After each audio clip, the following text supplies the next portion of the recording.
Just like that. Go on, girl. Get it, girl. You about to go ahead. DEI ain't nothing to you. It's nothing to you.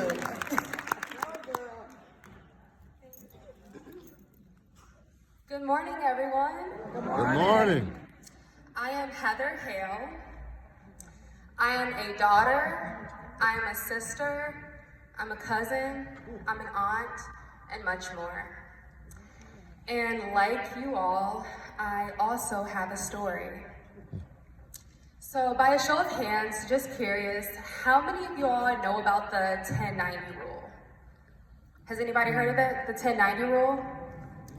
So the 1090 rule is a principle that says 10% of life is what happens to you, and 90% is how you respond to it.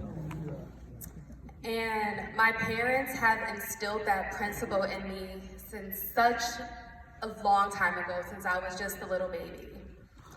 And you know, when I would go outside, go to school, go to my track meets and games, my parents would always tell me, remember, 10% of life is what happens to you, 90% is how you respond to it.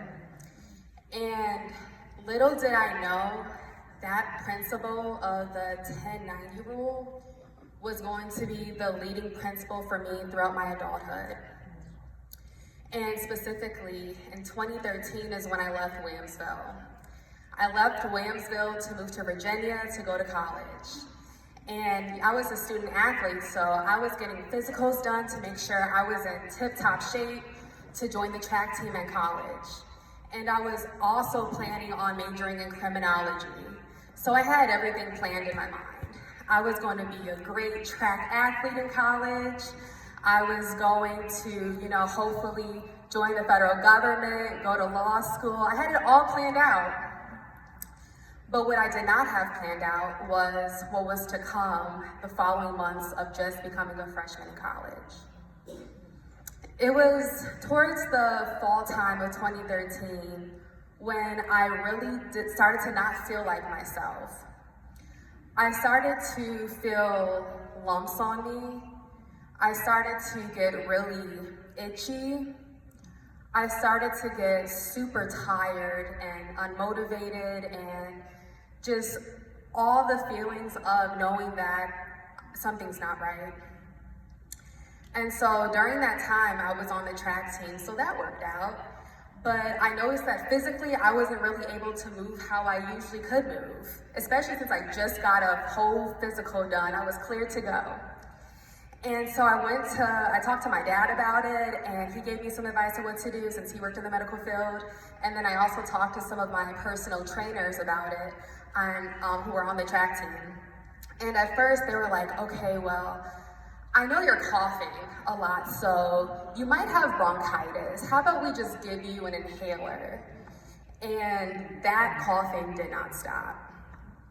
Then I come back and I'm saying, hey, I'm still coughing, it's hard to breathe, I don't know what's going on. And they're like, well, how about you just get an x-ray of your lungs? You might have pneumonia, just try to take it easy. I suggest you don't go to the next track meet. Okay, so I did that.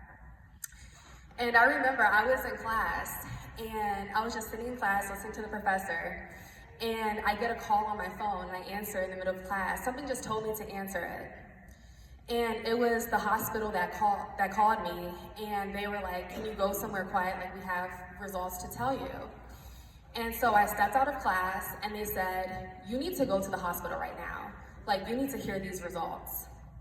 So I left class, packed my bags, and went to the hospital that was right across the street from my college. And so I get there and I go to the address they give me and it says Cancer Center.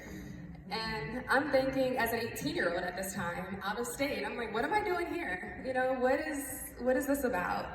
And I go in and they let me know that they see masses around my lungs. And the reason I was coughing is because I was actually suffocating.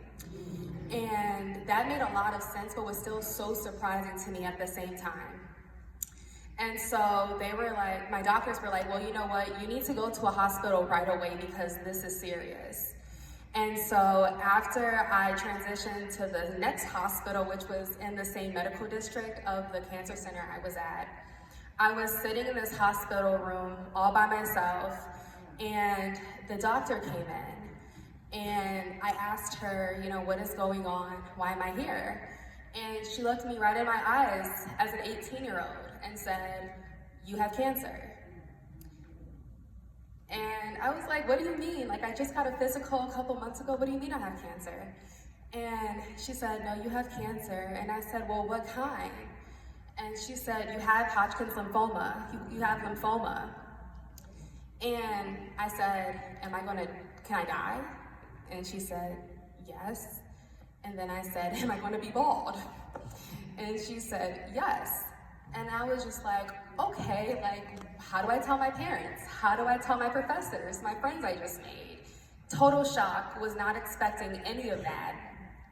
And so right away, I called my parents, and I remember not being sure who to call first, so I just called the house phone. I was like, whoever's gonna answer is gonna answer. And I remember my mother picked up the phone, and when I told her about the news I just got, I remember just hearing her like kind of scream and cry at the same time. I've never heard that sound from her. And I heard her immediately tell my dad. And before I knew it, they took the first flight out from Buffalo to Newport News, Virginia to come get me from the hospital. And by that time, we were trying to figure out, well, what's the next steps to do? And so my parents took me out the hospital. We got a hotel in Virginia Beach. My dad set up this thing called Medicine Central, where he basically had all my medicines and stuff set out for me to make sure I was still, you know, getting the nutrients I need. And while my mom continued to cook things for me so I can eat, since I was losing my appetite. And so we go to the hospital next day to figure out what to do with, you know, my new diagnosis. And that's when they told me, well, you have 2 weeks to live. And so 2 weeks to live. And you know how when you're younger, you talk with your friends like, oh, you had a day to live, what would you do? Or, you know, but it's different when it becomes a reality. And so what I decided to do was, I decided to choose a chemotherapy that was gonna work for me. And I also decided to stay enrolled in college. And I did not know how that was gonna work out, but I knew that I still wanted to make a difference in this world. I still wanted to, you know, go on and serve this country in some way and to hopefully practice law. So I decided, you know what, I'm gonna give this a chance. I'm just gonna bet on myself, see what happens. And honestly, that was one of the best decisions I've made. It took me about a year to finish the chemotherapy treatments. And once I became cancer-free later on that year,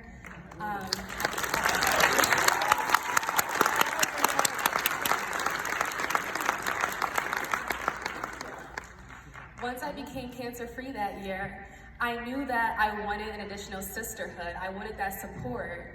And so I ended up joining Alpha Kappa Alpha Sorority Incorporated, which is the first Black Greek sorority.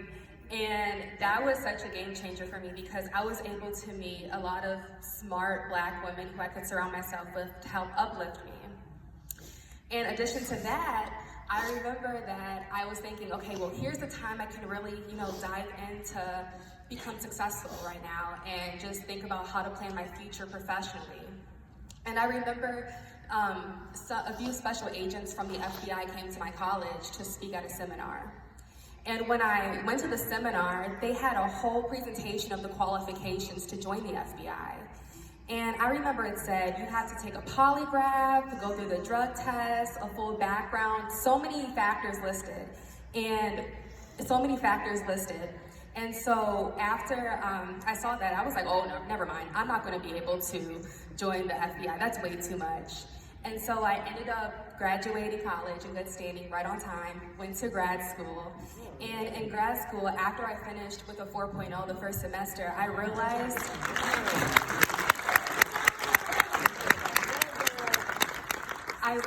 that, you know, maybe my self-doubts aren't true. Especially having cancer, it makes you doubt yourself because you get something so unexpected, and so when something happens, it's like, well, who knew this was gonna happen? And so I gave myself another shot, and I ended up applying to the FBI. I ended up taking the LSAT to enroll in law school, and by the end of graduating grad school, I got an offer for the FBI and also acceptance to law school.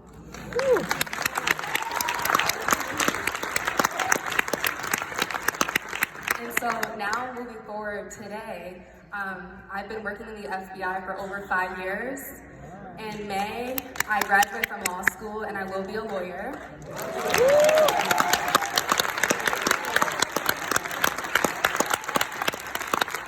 I'll be graduating magna cum laude with honors.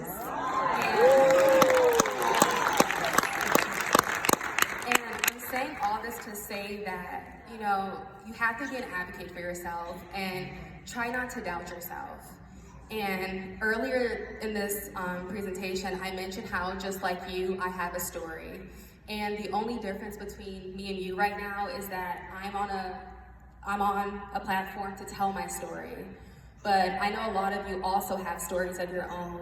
And no matter how big or how small or how long ago things have happened in your life, just remember your story is valid and you matter, okay?